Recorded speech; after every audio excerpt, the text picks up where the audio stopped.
नमस्कार, आप सभी का स्वागत है। आप देख रहे हैं न्यूज 24। मैं हूं आपके साथ अंजलि आनंद। बुलेटिन की शुरुआत करते हैं इस वक्त के बिहार की राजनीतिक गलियारों से। अहम खबर आ रही है, बिहार में बीजेपी के पोस्टर पर अब सियासत शुरू हो चुकी है। बीजेपी के पोस्टर में नीतीश कुमार की फोटो नहीं है। नीतीश की फोटो ना होने पर फिलहाल बिहार की सियासत गर्मा चुकी है। देखिए, ये जो पोस्टर जारी किया गया है, इसमें नीतीश कुमार की फोटो नहीं है, क्योंकि यहाँ पर जो आने वाले वक्त के लिए बताया गया है कि क्या कुछ काम किया गया। लेकिन आप देख सकते हैं कि जो कहा जा रहा है एनडीए की तरफ से कि नीतीश कुमार की अध्यक्षता में चुनाव लड़ेंगे, लेकिन इस पोस्टर से नीतीश कुमार की फोटो गायब होना, इसे लेकर बिहार की राजनीति गर्मा चुकी है। इसे लेकर सियासत भी खूब हो रही है। विपक्ष को फिर से एक बार मौका मिल गया है, क्योंकि लगातार विपक्ष इस बात को लेकर निशाना साध रही है। तेजस्वी यादव कई बार खुले तौर पर बोल चुके हैं कि इस बार नीतीश कुमार को कहीं ना कहीं एनडीए मौका नहीं देगी, यहां तक जेडीयू को खत्म कर देगी बीजेपी। तो वहीं पोस्टर पर जेडीयू नेता अशोक चौधरी का बयान आया। पोस्टर से तस्वीर हटना कोई बड़ी बात नहीं है, हम लोग पूरी तरह से एकजुट हैं। अशोक चौधरी की तरफ से यह बयान आया है कि कोई गलत धारणा बनाने की जरूरत नहीं है।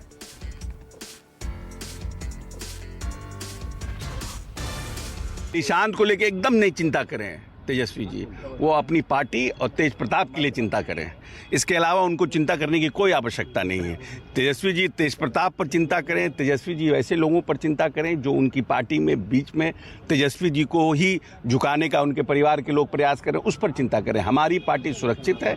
नीतीश जी पूरी तरह से इस प्रदेश में पार्टी को आगे ले जाने के लिए और प्रदेश में नई सरकार, मजबूत सरकार, विकासशील सरकार जो एक लंबी छलांग लगाने के लिए तैयार बैठी है इस बिहार को आर्थिक रूप से, उस सरकार के दोबारा गठन के लिए पूरी तरह से मजबूती से खड़े हैं। तो हमारे सहयोगी पटना से सौरभ कुमार लाइव जुड़ चुके हैं।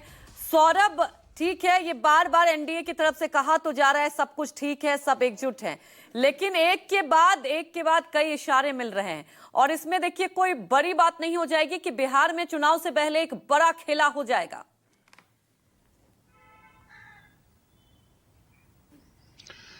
जी बिल्कुल रंजनी, आपने बिल्कुल सही कहा कि बिहार में चुनाव के पहले एक बड़ा खेला हो सकता है, क्योंकि जिस तरीके से बीजेपी अपनी रणनीति एक के बाद एक स्पष्ट कर रही है, और कल बीजेपी के कई नेताओं से हमने बात की थी, सबका यही कहना था कि नीतीश कुमार के नेतृत्व में हम लोग चुनाव लड़ेंगे, लेकिन उसके आगे का जो फैसला है वो संसदीय बोर्ड की बैठक और विधायक दल की जो बैठक होगी उसमें तय होगा कि बिहार का अगला मुख्यमंत्री कौन बनेगा। इसके पहले आपको याद होगा कि कुछ महीने पहले जो गृह मंत्री अमित शाह थे, उन्होंने यह बयान दिया था कि संसदीय बोर्ड की बैठक यह तय करेगी कि बिहार का अगला मुख्यमंत्री कौन होगा। हालांकि उसके बाद बीजेपी के कई नेताओं ने ये कहा, सफाई देते हुए ये कहा था कि नहीं, 2025 फिर से नीतीश। लेकिन अब फिर से बीजेपी जो है अपनी पुरानी रणनीति पर आ चुकी है। कई जो नेता हैं वह मीडिया के सामने साफ तौर पर कह रहे हैं कि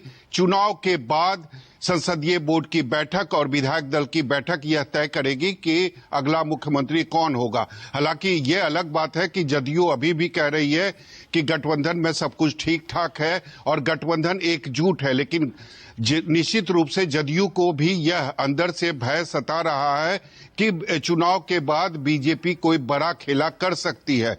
तो निश्चित रूप से जदयू के तमाम जो बड़े नेता हैं वह इस बात को लेकर लगातार मंथन कर रहे हैं। लगातार बैठकों का दौर जो है जदयू के बड़े नेता कर रहे हैं, लेकिन मीडिया के सामने कुछ भी बचने से मीडिया के सामने कुछ भी बयान देने से वो बच रहे हैं। जी बिल्कुल सौरभ, ठीक है, मीडिया के सामने बयान देने से बच रहे, लेकिन जो लगातार बिहार में हलचलें देखने को मिल रही है। लेकिन इसी बीच सौरभ, ये समझना होगा, एक तरफ जैसा कि जेडीयू के तमाम वरिष्ठ नेता है, कहीं ना कहीं एक चिंता दिखाई दे रही है। क्या अब निशांत कुमार की एंट्री हो जाएगी? यही वो वक्त है, क्योंकि आप समझ सकते हैं इतने सालों की राजनीति को अगर देखें, लगातार आप कवर करते आए हैं। निशांत कुमार पहली बार मीडिया में आते हैं, ये कहते हैं कि एनडीए की तरफ से नीतीश कुमार होने चाहिए। तो आने वाले वक्त के लिए बिहार की राजनीति क्या मोड़ ले सकती है?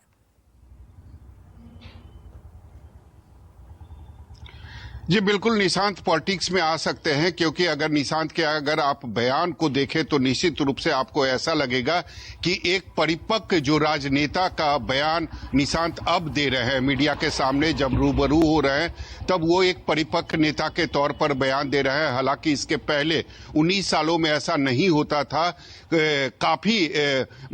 काफी लंबे अंतराल के बाद जो निशांत हैं वो मीडिया के सामने आते थे, लेकिन अगर आप 10-15 दिनों में देखें तो 4 बार निशांत जो है वो मीडिया के सामने उन्होंने बयान दिया है और अपनी चिंता जाहिर करते हुए निशांत ने यहां तक कह दिया कि एनडीए नेताओं को चाहिए कि जल्द से जल्द नीतीश कुमार का जो चेहरा है वो घोषित करें, और साथ ही उन्होंने अपने यानी जदयू के नेता और कार्यकर्ताओं से अपील किया कि पिताजी ने जो 19 सालों तक बिहार में विकास का काम किया है उसको जनता के बीच जाएं और जनता को यह बताने की कोशिश करें। उन्होंने यह भी कहा कि पिछली बार हमें कम सीटें मिली थी, लेकिन इस बार हम चाहेंगे कि वो सीटें बढ़े, यानी वो सीटें ज्यादा से ज्यादा हम लोगों को मिले, क्योंकि कम सीटें मिली थी उसके बाद भी नीतीश कुमार ने बिहार का विकास किया था। ये नहीं सोचा था कि बिहार की जनता ने हमें मात्र 43 सीटें दी है।